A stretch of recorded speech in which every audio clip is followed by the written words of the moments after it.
और मैं हूं आपके साथ अमनदीप। चलिए खबरों में आगे बढ़ते हैं। आसाराम को उम्र कैद की सजा सुनाई गई है। रेप केस में आसाराम को उम्र कैद हुई है। गांधीनगर सेशंस कोर्ट ने आज सजा सुनाई है। तो कई सालों से ये मामला कोर्ट में चल रहा था, जिसके बाद आज गांधीनगर सेशंस कोर्ट ने आसाराम को उम्र कैद की सजा सुनाई है। आपको बता दें कि बलात्कार में आरोपी पाया गया है आसाराम, और उसके बाद कोर्ट ने अपना फैसला सुनाया। आज आसाराम को उम्र कैद की सजा सुनाई गई है।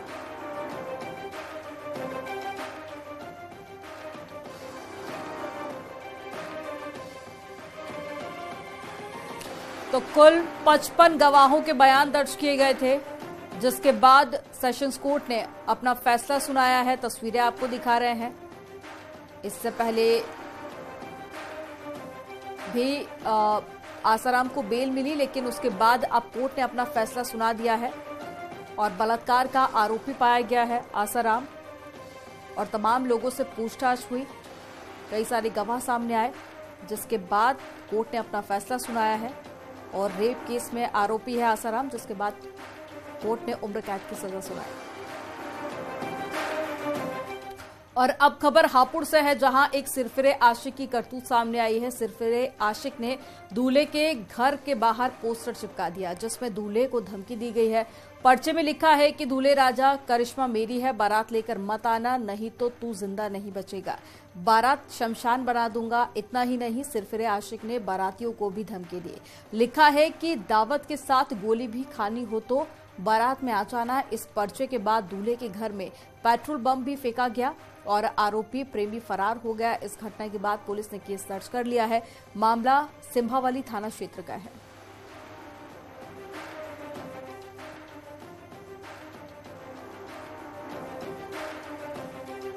पूरे प्रकरण को दृष्टिगत रखते हुए पुलिस द्वारा तुरंत इसमें अभियोग पंजीकृत किया गया है और सभी तथ्यों की छानबीन की जा रही है। साथ ही साथ इसमें प्रथम दृष्टया जो अभी तथ्य सामने आए हैं, उसमें कोई आपसी कलह और घरेलू कलह की बात सामने आ रही, जिसमें आपस में ही घर में प्रतिद्वंदिता होने कारण इस तरीके के कुछ ये जो पत्र है वहाँ लगा है। इसमें पुलिस द्वारा भी आवश्यक छानबीन करी जा रही है और 2-3 सस्पेक्टेड लोगों से पूछताछ भी की गई है। सनी देओल की जीत फिल्म का डायलॉग तो आपने सुना ही होगा, जिसमें सनी देओल काजल से कहते हैं कि इस चौखट पर बारात आई तो लाशें बिछा दूंगा, काजल तुम सिर्फ मेरी हो। ऐसा ही मामला उत्तर प्रदेश के हापुड़ जनपद से सामने आया है, जहां पर एक सिरफिरे आशिक ने प्रेमिका की शादी तय होने के बाद दूल्हे के घर के बाहर पोस्टर चिपका दिया, जिसमें दूल्हे को धमकी गई। यहां तक कि कहा गया कि जिसको बारात में दावत के साथ गोली खानी हो वो ही बारात में आए और दूल्हे राजा तुम्हें मौत के घाट उतार दिया जाएगा। जिसके बाद पुलिस अब पूरे मामले की जांच में जुट गई है। वहीं कई संदिग्धों को पुलिस ने उठाया है। पुलिस का दावा है कि परिवार को पूरी सुरक्षा उपलब्ध कराई जाएगी। कैमरा पर्सन विजय के साथ विपिन गिरी, न्यूज़ 18 हापुड़। तो अमरोहा में बच्ची के अपहरण के मामले में दोषी को कोर्ट ने उम्र कैद की सजा सुनाई है। साथ ही 1 लाख रुपए का जुर्माना भी लगाया गया। 7 साल की बच्ची 1 दिसंबर को अचानक घर के बाहर से लापता हो गई थी। तलाश के दौरान जानकारी मिली कि बच्ची को आखिरी बार भीख मांगते हुए इमरान उर्फ धीरज के साथ देखा गया था। 10 दिसंबर को धीरज ने 40,000 रुपए में फिरौती मांगी और 12 दिसंबर को फिरौती की रकम लेने पहुंचे धीरज को पुलिस ने मुठभेड़ के दौरान गिरफ्तार कर लिया और बच्ची को सकुशल बरामद किया गया। मुठभेड़ में घायल धीरज को अस्पताल में भर्ती कराया गया, लेकिन वो फरार हो गया। फरार होने के बाद में डिडौली पुलिस ने उसे 16 घंटे बाद एक बार फिर से गिरफ्तार किया। 3 जनवरी को अदालत ने ट्रायल शुरू किया और 21 दिन के भीतर सुनवाई पूरी करते हुए अदालत ने 25 जनवरी को इमरान उर्फ धीरज को अपहरण, फिरौती मांगने और साथ ही छेड़छाड़ के मामले में दोषी करार दिया। सोमवार को कोर्ट ने उसे उम्र कैद की सजा सुना दी है।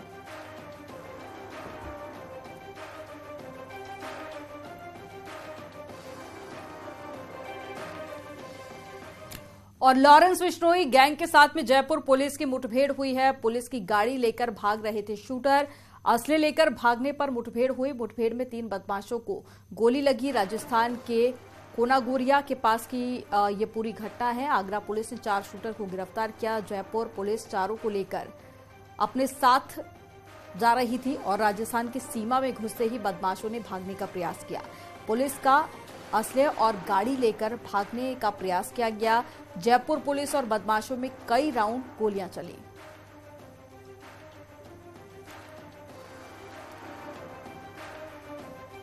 और चलिए खबरों में आगे बढ़ते हैं, बात करते हैं लखनऊ की। मां बेटे पर एसिड अटैक का मामला सामने आया। पुलिस की गिरफ्त में 2 आरोपी हैं। 2 आरोपियों को पुलिस ने अरेस्ट कर लिया है। प्रेम प्रसंग से ये पूरा मामला जुड़ा हुआ है। हरियाणा का रहने वाला है विक्रम उर्फ विक्की और नई दिल्ली का मोहित कुमार गिरफ्तार हुआ है। वारदात में शामिल दीपक अभी भी फरार है, जिसकी तलाश जारी है।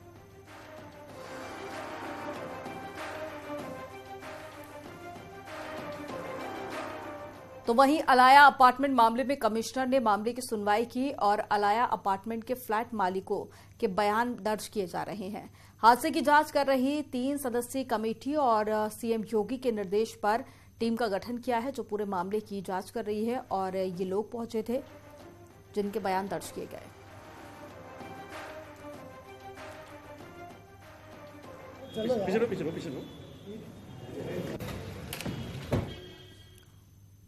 तो वहीं सहारनपुर शिक्षा विभाग के अधिकारियों और शिक्षकों की बड़ी लापरवाही सामने आई। प्राथमिक विद्यालय पुलिस लाइन में स्कूली बच्चों से कक्षाओं में झाड़ू लगवाई जा रही थी। स्कूल में झाड़ू लगाते बच्चों का वीडियो सोशल मीडिया पर वायरल हुआ। स्कूल टाइम में बच्चों में झाड़ू लगवाई जा रही थी। ये देखिए तस्वीरें जो सोशल मीडिया पर काफी वायरल हो रही है। सहारनपुर पुलिस लाइन स्थित प्राथमिक विद्यालय का ये पूरा मामला है, जिसके बाद अब स्कूल प्रबंधन पर कई सारे सवाल और पुलिस पूरे मामले की जांच में जुट गई है।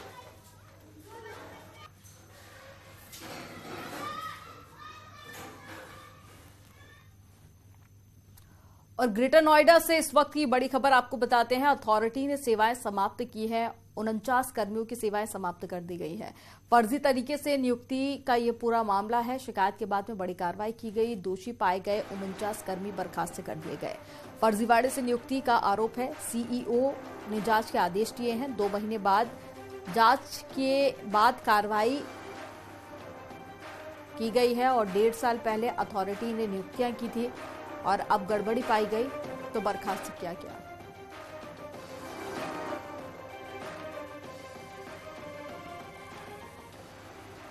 बिजनौर पुलिस ने 2 पुलिस वालों समेत 4 लोगों को गिरफ्तार किया है। आरोपियों ने सिगरेट से भरे ट्रक को चेकिंग के नाम पर पकड़कर 20 लाख रुपए की डिमांड की है। टैक्स चोरी समेत कई आरोप लगाए गए थे। पैसा न मिलने पर आरोपियों ने ट्रक से लाखों रुपए की सिगरेट गायब कर दी और मामला बिजनौर शहर कोतवाली इलाके का है। आसाम से गाजियाबाद जा रहे ट्रक को फर्जी चेकिंग टीम बनकर 4 लोगों ने 27 जनवरी को रोका था और ट्रक ड्राइवर को कब्जे में लेकर 20 लाख रुपए की डिमांड की गई थी। बिजनौर पुलिस ने ट्रक ड्राइवर तारिक को मुरादाबाद के मंगूपुरा से बरामद किया है, जबकि ट्रक को बिजनौर मंडी से बरामद किया गया।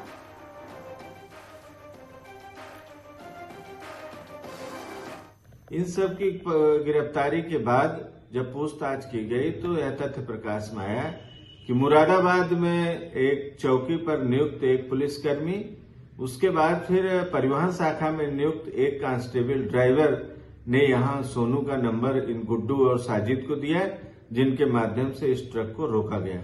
इन चारों की गिरफ्तारी की गई है। माननीय न्यायालय के समक्ष प्रस्तुत करके अग्रिम कार्यवाही इसमें प्रचलित है। अमरोहा में फूड विभाग का छापा देखा गया। टीम ने डेयरी पर छापामार कार्रवाई की। 2 क्विंटल नकली देसी घी बरामद किया गया और टीम ने नमूने भरकर जांच के लिए भेज दिए हैं। सस्ते दामों का लालच देकर डेयरी संचालक नकली देसी घी बेचा करता था। नकली घी बेचकर लोगों की जान से खिलवाड़ किया जा रहा था। डेयरी संचालक अमरोहा के थाना नौगावा कस्बे में ये कार्रवाई की गई और जिसमें सैंपल लिए गए हैं जो जांच के लिए भेजे गए हैं।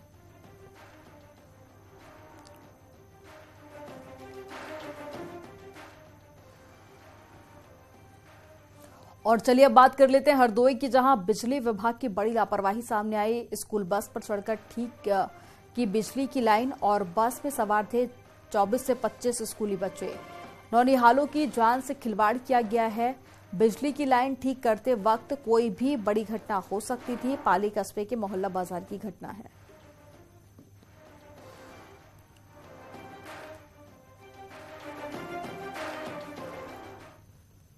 और चलिए अब बात करते हैं अयोध्या की।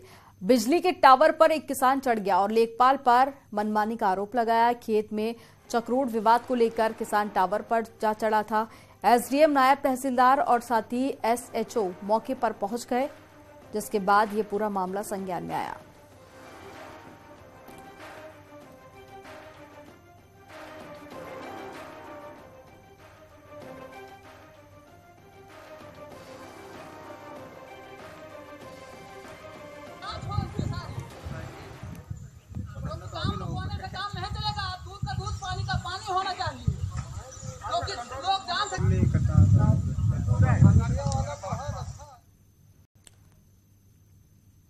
तो वहीं प्रयागराज में बड़े पैमाने पर हाउस टैक्स जमा न करने पर नगर निगम कार्रवाई की तैयारी में है।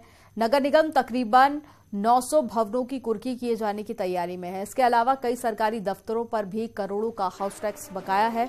नगर निगम 19,000 से ज्यादा भवन स्वामियों को नोटिस जारी करने की तैयारी कर रहा है।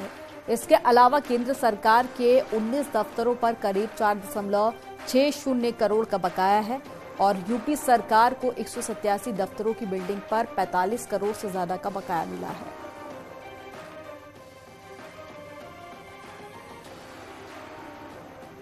तो हाउस टैक्स न जमा करने पर बड़ी कार्रवाई की गई है। 900 भवनों की कुर्की किए जाने की तैयारी की जा रही है नगर निगम की तरफ से और कई सरकारी दफ्तर हैं जिन पर करोड़ों का बकाया था, जिसके बाद अब ये एक्शन लिया जा रहा है।